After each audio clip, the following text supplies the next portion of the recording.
TPM metrics topic, which is what. So once your promotion cycle is either executing, or you want to analyze some of your closed promotions, how businesses do that? How do we quantify our analysis about the promotions that we run on day-to-day basis in our system? So in order to propose promotion evaluation is typically done to track that how your promotions are performing with respect to your targets and plans. Some key considerations while doing post-promotion evaluation, or for that matter, forecast accuracy kind of thing. It is very important that we understand what metrics is more close to our business success through your past planning process, which has evolved from the start of the company. You might want to develop these metrics in system, or they might already be there, and you continue to monitor them. With respect to Demantra, a very valid and fair recommendation that the levels that you use in your engine forecast tree, and again, forecasting engine is a topic that we want to touch upon tomorrow. We would like to, so it's a very important recommendation that the levels that you forecast at, you monitor your accuracy or post-promotion evaluation at those levels only. And what are the metrics that identify the business? So again, here in this particular scenario, I have defined some of the metrics definition in order to talk about some of the upcoming metrics calculation that we have in few slides. So return on investment, we all know, is all about determining how much extra dollar we are getting on spending dollar X on a particular promotion. Promotion can be from manufacturer's standpoint, or it can be from a retailer's standpoint, because both are the parties in order to bring this promoted SKU to end consumer. So with respect to manufacturer, what is his net profit and what is his incremental profit? With respect to what is retailer's net profit and what is retailer's incremental profit while running that promotion. And then cost per incremental unit is one of the KPIs where we determine how much dollar is spent, what is the event cost per incremental case. So which says that in order to run that event, the total cost is there, and then how many incremental volume it generated. So I get to calculate the cost per incremental unit.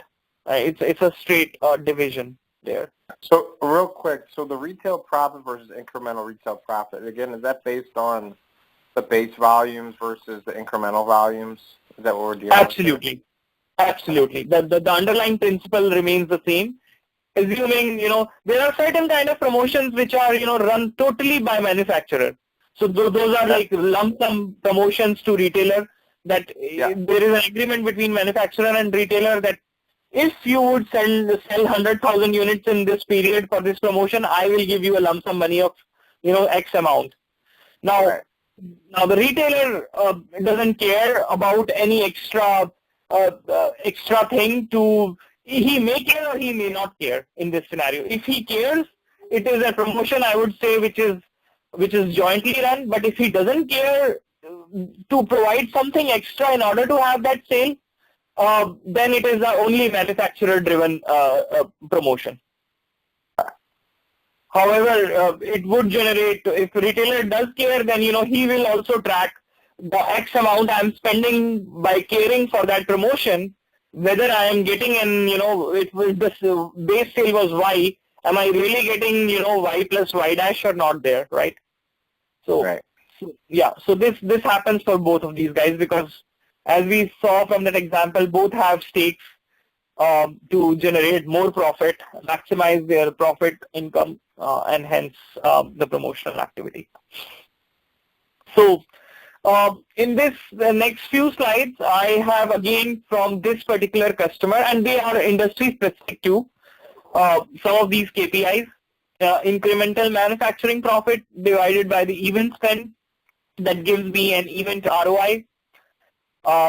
It can be from manufacturer's point of view, and it can as well be from retailer's point of view, as we discussed. Determine the value to, so what is the purpose of this API? This KPI is giving me the value that given promotional event has provided. It is by promotion ID. So this things to note is giving me, promotion by promotion, I can evaluate that. So keep in mind such a calculation. Yeah. Sorry, I didn't mean to interrupt you. So I'm just trying to think conceptually. Okay, so yeah. we're using Demantra as the planning application. Now, correct. In order to understand how much profit the manufacturer is making, or how much spend is actually going in, is that based on the sales and ship history that comes back into Demantra to help with that calculation? Absolutely. So all these calculations, Matt, we are doing when a promotion has actually closed. Everything right. has been done on it. Now, okay. yeah, so I do have my forecasted or anticipated prior to the promotion run, I had my base and incremental volumes. Now I already have my actual volumes, and actual volumes which is coming from market, that how much was sold on what day and what not. And right. As a company, I keep all the bookkeeping with respect to that promotion, that how much money I have spent on that event to execute. And from the actual selling point of view, I now have incremental my profit from manufacturer's point of view profit as well. So these calculations are, yes, very data intensive. As we know, garbage in is garbage out. So while performing this calculation, because biggest problem with TPM and TPM software is that people spend dollars on promotions, but 90% of the time they do not have an ROI on it. Right? Like they can't even quantify, what promotion performed well or what promotion didn't. Because and why is that? Sorry? And why is that? Why are you saying outside of Demantra, like people have promotions, but there's no way for them to calculate what their return on investment is? Is that what you're saying? Yes. Essentially, I'm not saying with respect to just only Demantra, maybe any application which you are using, but not let you divide between your base forecast and incremental forecast is an application, which would not give me much help to determine my ROI on TPM. So no matter it is Demantra or any specified application like, Pro Analytics or Gelco, there are quite a few vendors in this space, predominantly catering to TPM space, and they segregate these things very clearly. Either there is a manual input or a systemic input to generate to those values, but there has to be provisions to maintain those separately and calculate those separately, and even take stakeholder inputs separately. That's the idea. Yeah. Okay. And some of these KPIs can only be calculated. So these KPIs that I'm showing on my slides are actually Demantra standard KPIs. So you will get free of cost. However, if you have any custom KPI, that you obviously have to invest in IT resources to build that for you. But again, these are very, very standard ones to get the ROI calculation, to get the, so this is what the profitability formula I think you were telling, right? So how much is the total event dollar? Total event dollar is the net amount of products that has been sold, plus whatever I have spent on it, minus what is the cost of goods sold to you, minus the event spend. So that would be complete manufacturer profitability instead of incremental profitability. And again, this determines how profitable an event was I'm sorry. From manufacturer's point of view in total, again, this is calculated event by event and can be calculated by replacing total event dollar with manufacturer incremental. So this is manufacturer total one, and incremental will be determined. So total event dollar and incremental event dollar. I'm sure these all you would also be capturing it in some of your data series.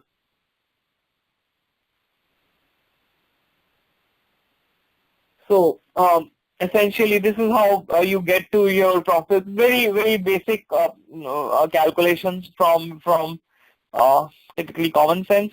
However, they add a lot of value when you want to look at these metrics to plan your future promotions. And this is an iterative process till you maximize your return of investment on any promotions that you plan. Again, same formula that applies to from retailer profitability in terms of their incremental total profit. Finally, yes, this is again just trying to figure out what is the cost per incremental unit that you spend on a particular product. So this gives me this kind of a KPI allows me that okay, if selling a battery X gives me 0.1 and selling an battery Y kind of thing gives me 0.3, of course, promoting battery Y would give me more revenue forecast and revenues, of course, to along with that to maximize my financial books, the numbers on my financial books. And then again, percentage spend determines me, after spending, this gives me a gross figure for what is, again, it's kind of an ROI where we have what is my event spend and the total event value. That gives me another way to determine that every spend for every dollar generated through that particular promotion, and I can always compare with my other promotions across products or across any particular product geography classification to basically quantify those details, that what promotions on what product category in which geography gives me the highest profits, so that I can plan my future promotions specifically targeting those successful promotions that are giving me more dollars for a single dollar that I am investing in it. Again, this topic is again very I would say implementation focused. So again, here also I would encourage, if you have your business solution document, that would definitely be listing some of your metrics that you have identified while that implementation happened, or even through the system, what are the current KPIs you may want to go and operate on some of their expressions and look into it. So we will be talking at length about how a series can be operated upon to get the information that you need, that whether it's what kind of a formula is behind that. So that brings me to the closure of this topic, and then again I am getting to a technical topic which is called level methods in Demantra. Okay, so if not, I would like to move on to level methods. What the level methods are. We have briefly talked about it in previous slides, because that was an important discussion at that point to highlight it. So what kind of methods that we have seen is basically to create a new level member and things like that. And now here I have certain things. So method is a great handle. I see method it as a great handle for a user to do a certain activity which is complex enough, which is multi-level or multi-step, so that either it is embedded in a workflow in a series of steps, or if it is in a single step, it is achieved through a complex business process, which probably, my expression on a series might not handle in itself. And hence, I have to go through this method route. Yeah, so it is always there as a feature, and any complex process in future that you want to highlight, and especially if it is a user driven, it's not a system driven or development resources driven. If it is a heavily business user driven process that is conceptualized or needs to be created in Demantra, I would have only one answer to that thing, that let's try a method and see if that works in our scenario or not. Most of the time, that's actually the only option Demantra provides to a user to kick off anything which is complex in nature, or if it's not complex, it is a simple 10-12 steps which can avoid a lot of user interaction with the system, and you give all your inputs at one go for all these 10-12 steps, and system in the background perform these steps and get back to you as a feedback that I have performed all the 10 steps, and I'm good to go.